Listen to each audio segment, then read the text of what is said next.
Y hasta ahora le damos la bienvenida en los estudios de los desayunos de 24 horas aquí en Guayaquil al economista Fausto Ortiz, ex ministro de Finanzas. Gracias por estar acá, economista. Buenos días. Liz, buenos días. Muchas gracias por la invitación.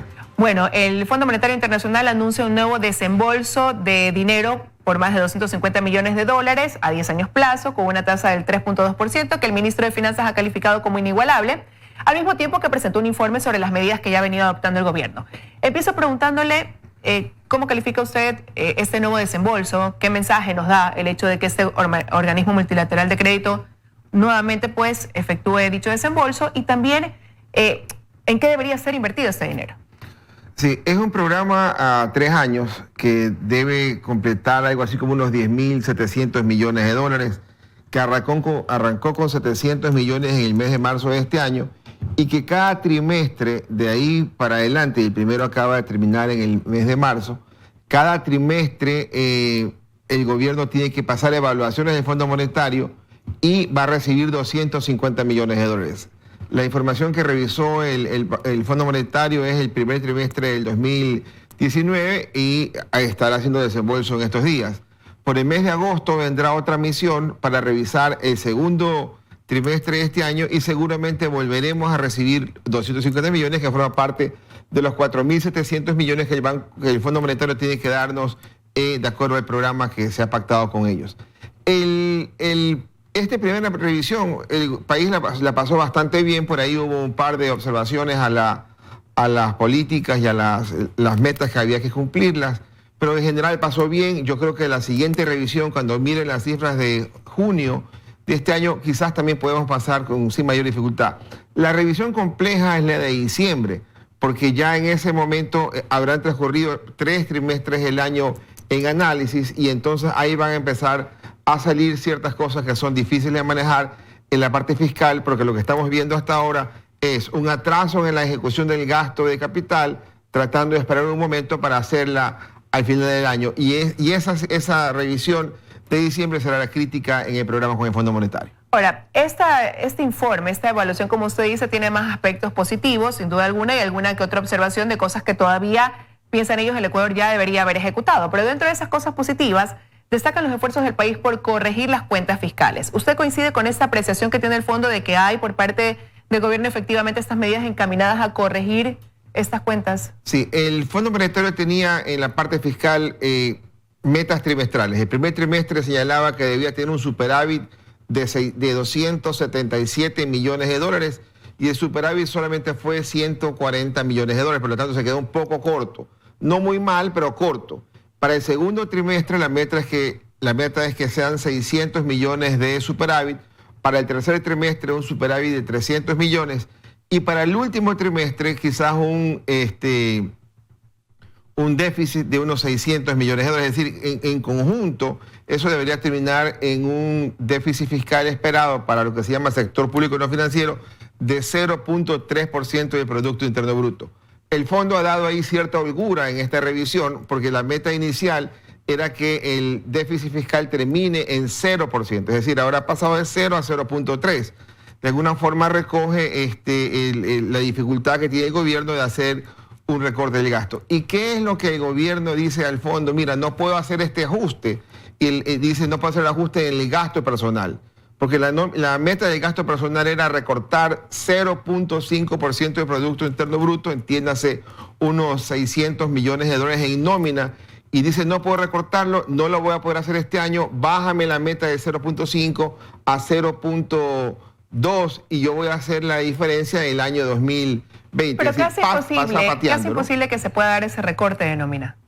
Es la política que el gobierno se comprometió a bajar medio punto de nómina este año y el resto en los años siguientes hasta completar 1 punto del PIB en los 3 años hasta el 2021. Es decir, se lo va a hacer pero de una manera dilatada. Claro, entonces en este momento dice, no pude hacerlo en este año, se me dificulta, lo voy a hacer el 2020 y el 2021, pero se pasa el peso del ajuste de la nómina al 2020. Ahora, en ese informe también se dice y se destaca que las reservas internacionales están en aumento y que el endeudamiento está disminuyendo. Pero no se contrapone esto a ese criterio, a esa apreciación que tienen algunos más bien, que consideran que la principal fuente de divisas para el país sigue basándose en el endeudamiento. Sí, vamos a seguir tomando deuda, inclusive para pagar deuda, mientras tengamos déficit fiscal. Por eso que el objetivo principal del Fondo Monetario es eliminar el déficit fiscal. Esa es la meta principal, porque si eliminas el déficit fiscal, ya no necesitas tomar deuda y por lo tanto la deuda ya no va a crecer. En el tema de las reservas, el Fondo Monetario, cuando hizo el programa con el gobierno, ya en el mes de marzo, planteó que las reservas al fines del año 2019 deberían estar en 4.999 millones de dólares. Y el fondo ahora, conversando con el gobierno, ha dicho, bueno, no vas a llegar a 4.999, aparentemente vamos a bajar ligeramente esa meta y vamos a ubicar en 4.650 millones.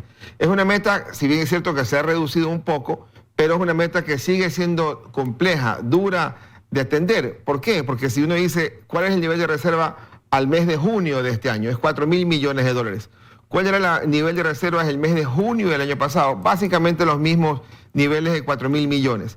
Pero el año pasado la reserva terminó en 2.700, es decir, este año, en el mismo nivel de reserva que hace un año atrás, la reserva tiene que ir a 4.600. ¿Cómo puedes lograrlo? Básicamente a través de mayor endeudamiento. Y esa es la parte que nos preocupa, porque el endeudamiento se está acumulando en el Banco Central y se está atrasando la ejecución de la obra pública, y eso también está afectando a la economía, que se mueve más lento de lo que debería moverse. Una situación que se proyecta a mantenerse, a aumentar o a mejorar definitivamente en base a las acciones que está tomando el gobierno. El gobierno está en una tarea compleja de ajuste, digamos. No se puede pretender que cuando hagas ajuste económico la economía mejore y la economía crezca. Por eso es que el gobierno inclusive baja su previsión de crecimiento económico del 1.2 que tenía, lo baja a 0.2. El Fondo Monetario, después de esta revisión, insiste en que el año va a terminar en menos 0.5%, es decir, no hay un cambio en esa estimación. Entonces, ¿eso qué quiere decir? El gobierno tiene que encontrar formas de que ya en este segundo semestre la plata que tiene guardada pueda pasarla y pagar a cierta obra pública para que la economía algo entre en dinamismo. Ahora, como ya lo mencionábamos también, economista, el informe no solamente recoge quizás estos aspectos calificados como positivos, lo que ve el Fondo Monetario que el gobierno sí está haciendo, sino que hace algunas observaciones de los pendientes, y entre eso está una reforma laboral. Entonces, ¿cuánto más puede esperar el país para tener esa reforma laboral por un lado, y en qué debería estar basada? O sea, ¿qué debería contemplar un poco para cumplir lo que el país requiere y que también pues esté dentro de esas expectativas del organismo multilateral? Sí, los programas con el fondo tradicionales que ha hecho Ecuador se llaman un programa stand-by, que es solamente un programa de ajuste fiscal. Hemos hecho ahora como país, y lo ha hecho el Ministerio de Finanzas, lo ha hecho un programa de facilidad extendida de fondos. Es decir, ajuste fiscal más un cambio estructural. Y el cambio estructural que están visualizando es el tema laboral, es decir, una reforma laboral que permita dar cabida a las mujeres, el tema laboral, darle un espacio que casi que mejorarlo. Y hay un capítulo de fondo en el informe. Tener mayor participación. Mayor participación, ¿verdad? El tema de flexibilidad laboral, dar mejores condiciones. Pero el fondo va a hacer una anotación importante. El fondo dice, primero que se pase la reforma fiscal y luego anda el tema laboral. Porque de alguna forma el problema nuestro es el tema fiscal. Si no corriges el tema fiscal, ¿para qué entonces hacer el tema laboral? Porque si no corriges el tema fiscal te puede reventar un poco más adelante y no te servirá la reforma laboral. Y creo que en ese orden está bien. Estamos a la espera de conocer qué va a hacer el gobierno en el tema de impuestos. Eso le iba a preguntar, y precisamente qué debería pasar en cuanto a estas reformas tributarias de las que también habla el Fondo Monetario Internacional. Sí, el fondo insiste en decir, en el año 2020 hay que recaudar en impuestos 1.5 a 2 puntos del Producto Interno Bruto. ¿Eso en dólares cuánto es? Si el Producto Interno Bruto para el 2020 el fondo lo estima en 107.000 millones de dólares, estamos hablando entonces de más de 2.000 millones de dólares de recaudación tributaria. En una parte del informe el fondo dice, lo vas a hacer a través de mejoras en la parte tributaria y la administración tributaria. No habla claramente de que vas a hacerlo a través de incrementar impuestos. Eso querría decir que es una solución bastante sencilla. Sin embargo, si fuera sencilla, se hubiera implementado hace algún tiempo. Yo creo que en algún momento nos van a decir, antes del mes de octubre, señores, la reforma tributaria va a incluir este incremento de impuestos.